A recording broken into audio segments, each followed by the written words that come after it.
Bom dia, doutor Alessandro Roberto. Bom dia. Bom dia. Pode sentar, boa sorte. Obrigado. Bom som.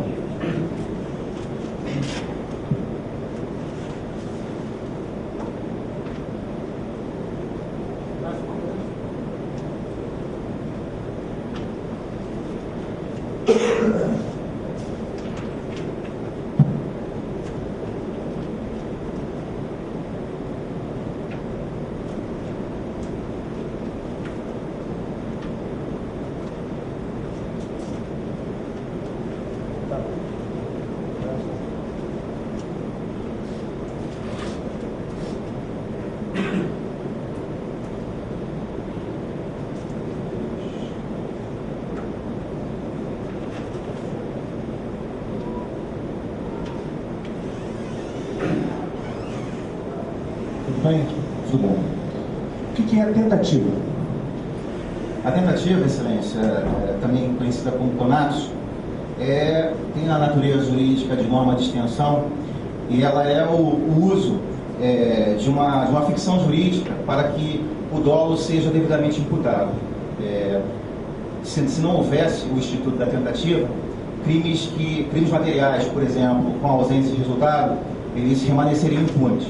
Daí a tentativa, como norma de extensão referida, ela é a possibilidade da punibilidade do dolo do agente.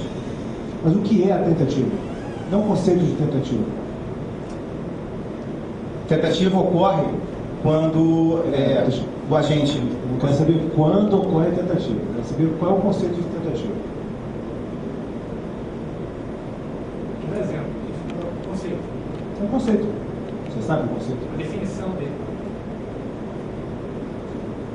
É a conduta que não chegou no seu resultado por um fato alheio à vontade do agente. Então, é a execução incompleta de um crime por circunstâncias alheias à vontade do agente. Exatamente. Quais crimes não admitem tentativa? Ou que tipos de crime, dentro de uma classificação? Poderia citar que os crimes culposos, eles não admitem tentativa, dada a impossibilidade da ocorrência do intercrimes. Por quê? Porque os crimes culposos, Culposo não admite tentativa. porque os crimes culposos, Excelência, eles ocorrem, digamos, pela inobservância de um dever objetivo de cuidado, nas modalidades conhecidas por todos como imperícia, imprudência e negligência. É impossível que sejam interrompidos justamente pela ausência desse intercrimes, desse progredir, desse caminho do crime, que nos crimes culposos ele não existe. Daí a impossibilidade dos crimes culposos da ocorrência da tentativa. Mais quatro.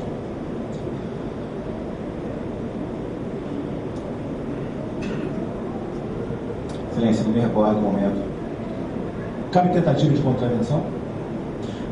Por prévia determinação legal, as contravenções não admitem tentativa. Inclusive, há quem afirme que as contravenções deveriam já, conceituando-se aquilo que se determina direito penal mínimo, elas deveriam, inclusive, ser retiradas do ordenamento jurídico e outras modalidades do direito deveriam tutelar os bens jurídicos protegidos pela... A contravenção não admite tentativa ou ela admite tentativa, mas ela não é punível? É uma questão de interpretação, Excelência, mas eu diria que... Vamos lá no artigo 7. Não, eu diria que não admite... nada impeça que uma conduta seja flagrada numa situação de tentativa. Haja uma interrupção alheia à vontade do agente. Porém, não há previsão expressa da punibilidade da tentativa. Essa tua fala define totalmente. Você quase definiu, né? Seria o ato interrompido, a conduta interrompida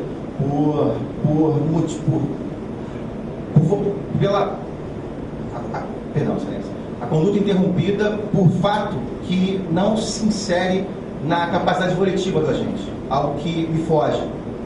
E daí eu poderia estender, se a Excelência me permitisse, nas tentativas de perfeito e imperfeito, que seriam exatamente aquelas condições em que o agente ele realiza todas as atividades, ele termina o intercrimes completamente, porém o resultado não ocorre por algo alheio, diferentemente da tentativa imperfeita em que se dá a interrupção ainda durante a execução. Onde no Código Penal está prevista a tentativa inidônea?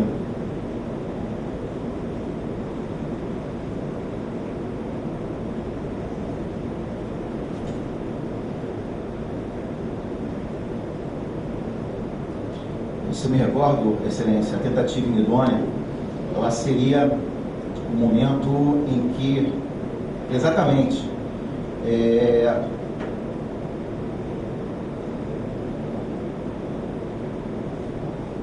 não me recordo, Excelência. Deixa eu só fazer uma retificação. Eu falei artigo 7º, artigo 4º da LCP, que fala que não é punível a tentativa. Obrigado, Então, Excelência. admite-se, a tentativa é possível, só que por Sim. questões de política criminal não se Política pune, criminal.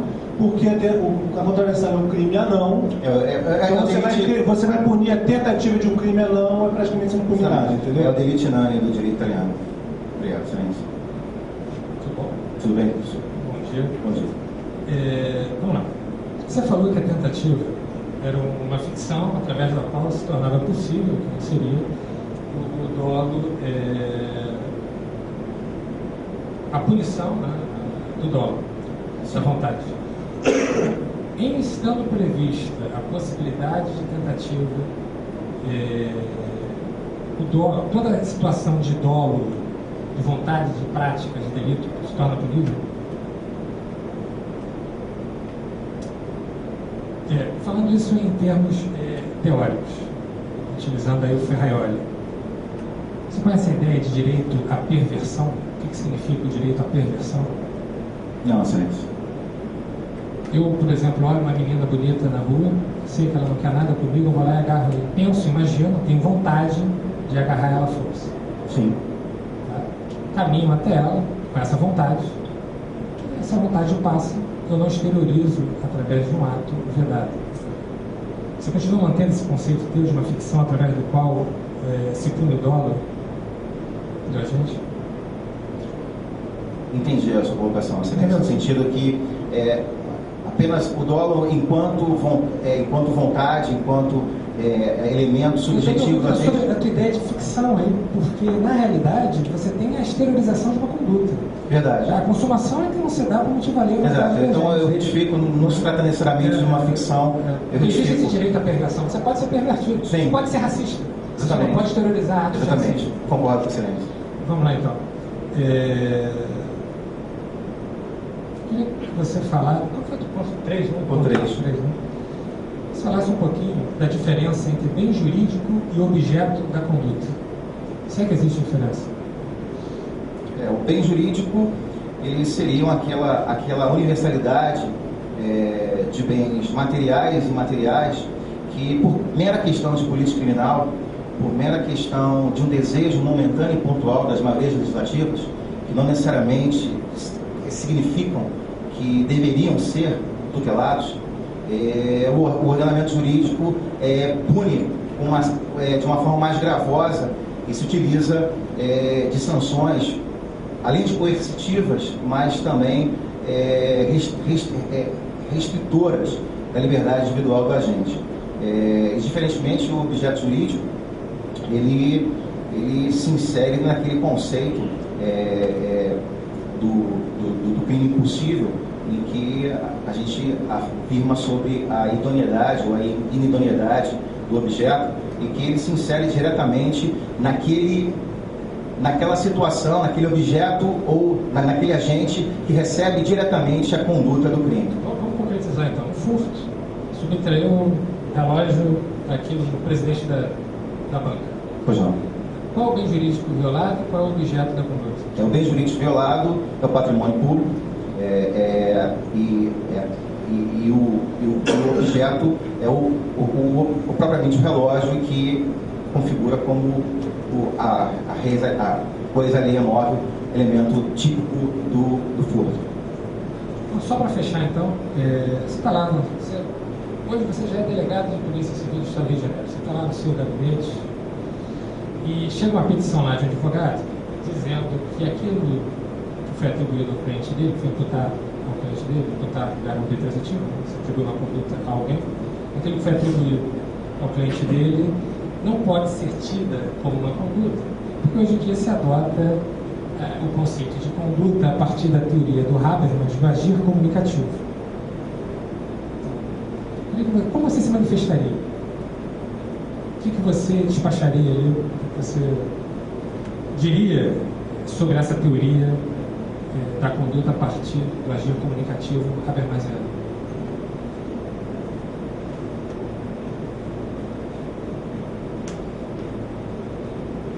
Excelência está se referindo a...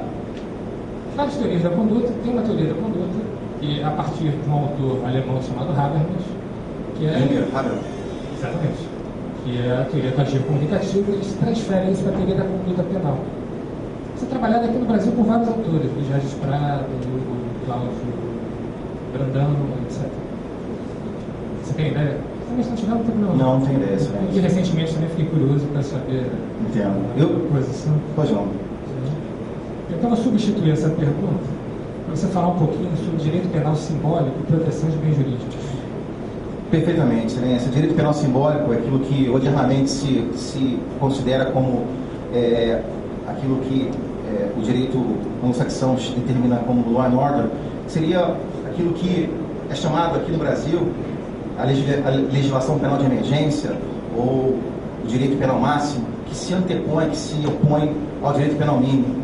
Simbólico porque uma pletória legislativa pontual, reacionária, ela é incapaz de tutelar esses bens jurídicos. Como eu disse anteriormente, não se pode, apesar das maiorias legislativas quererem impor a penalização, a encarcerização, a solução de todos os problemas sociais brasileiros através via do direito penal, a gente sabe que os princípios do direito penal, dentre os quais a fragmentariedade, a subsidiariedade, impedem isso. Nós sabemos que o cárcere falhou e é preciso que todos os operadores do direito, principalmente aqueles que militam na área penal, entendam que o direito penal ele deve ser filtrado pela lente constitucional, pela Carta de 88, e que eu diria que qualquer tentativa...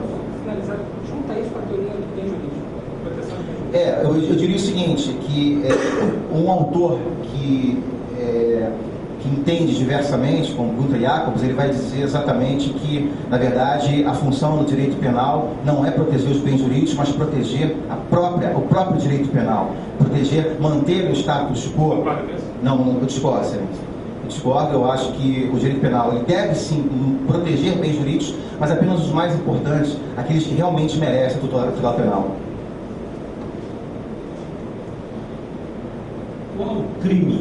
Qual crime contra a vida inadmite tentativa na hipótese de ocorrência de lesões corporais de natureza leve?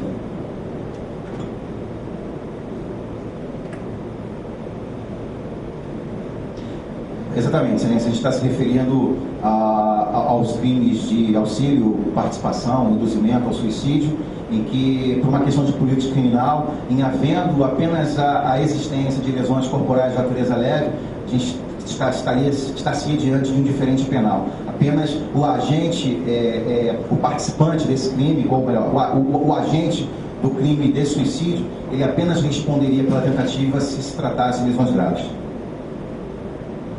Uma mulher, pensando estar grávida, ingere substância abortiva, quando na realidade ela não estava grávida.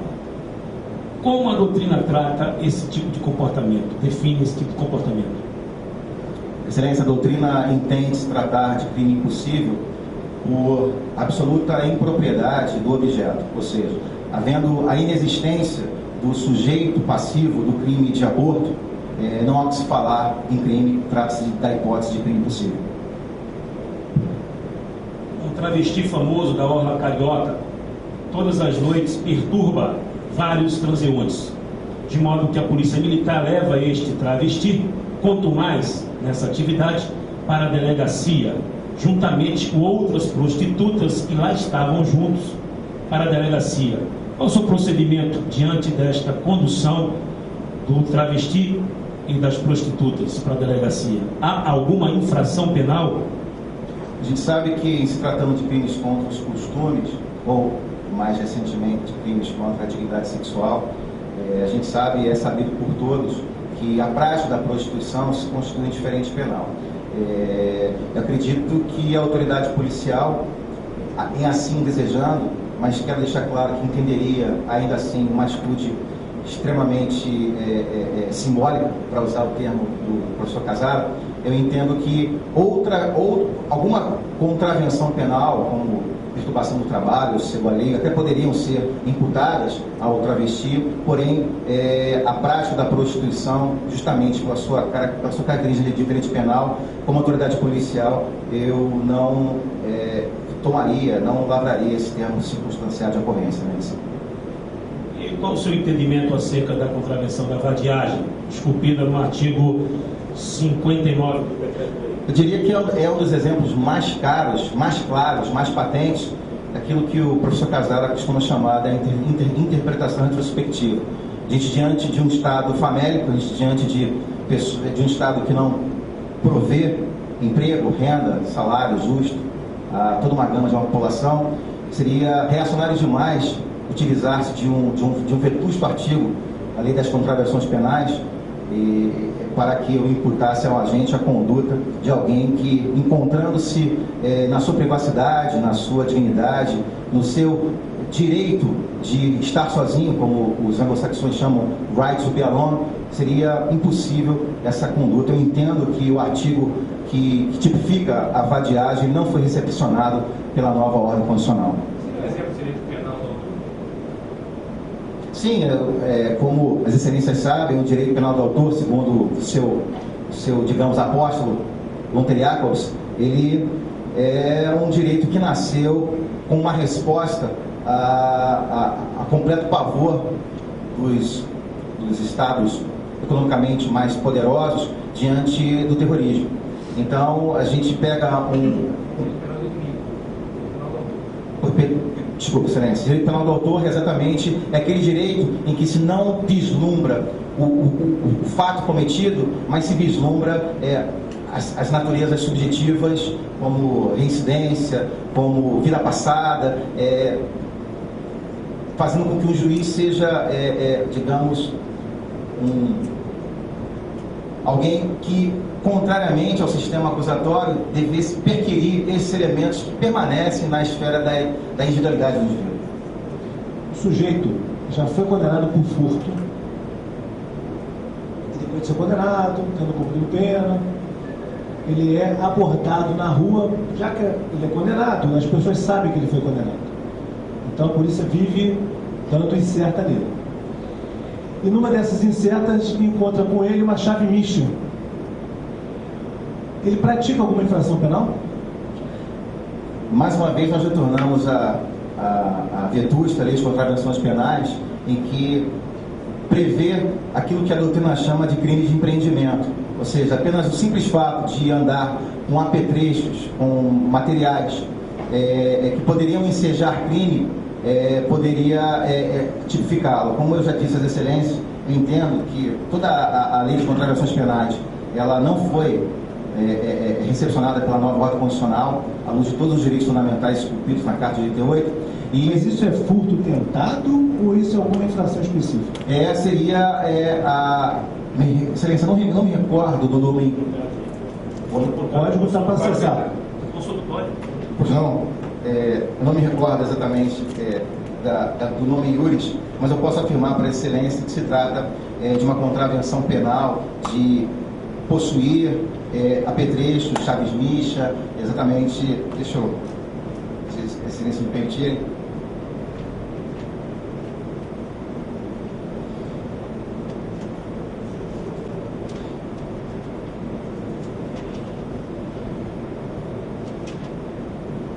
De contravenções penais, posse não justificada de instrumento de emprego usual na prática de furto. Isso é o direito penal do fato ou do agente? É o direito penal do agente, o direito penal do autor, como na figura do juiz Casara. O indivíduo é militar e pratica, enquanto na ativa, um crime militar. Condenado, transitou em julgado, licenciado, após um ano do trânsito em julgado do crime militar pelo qual havia praticado, ele pratica um novo crime. Ele será considerado reincidente? Eu diria que não. Eu diria que não, nem necessariamente pelo fato do militar encontrar-se na reserva, ou encontrar-se alijado da condição de militar por qualquer circunstância. Eu diria que não pelo fato da reincidência ser também, nessa esteira do que nós estamos conversando aqui agora, ser também aquilo, muitos autores consideram o Instituto da Reincidência aquilo que a gente acabou de vincular como direito penal do autor e não direito penal do fato. O fato de, em um determinado momento, ele ter cometido um crime, isso não faz com que ele, no momento, na prática de outro crime, seria forçoso e isso deverá ser considerado para a fixação da pena. Como se classificam os crimes militares? Eu falei que ele respondeu, praticou um crime militar. Os crimes militares se classificam de que forma? Os crimes militares, Excelência, são classificados como próprios e impróprios. Os crimes militares próprios são aqueles que apenas o militar pode perpetrar, e os crimes militares impróprios são aqueles em que há a plena tipificação da conduta perpetrada na legislação penal não militar.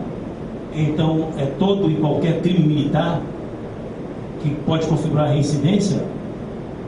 Eu diria que no caso específico dessa reincidência, apenas haveria reincidência se houvesse a nova prática de um crime militar. E se ele praticou um crime militar impróprio e logo após um crime militar, um crime comum, ele é reincidente?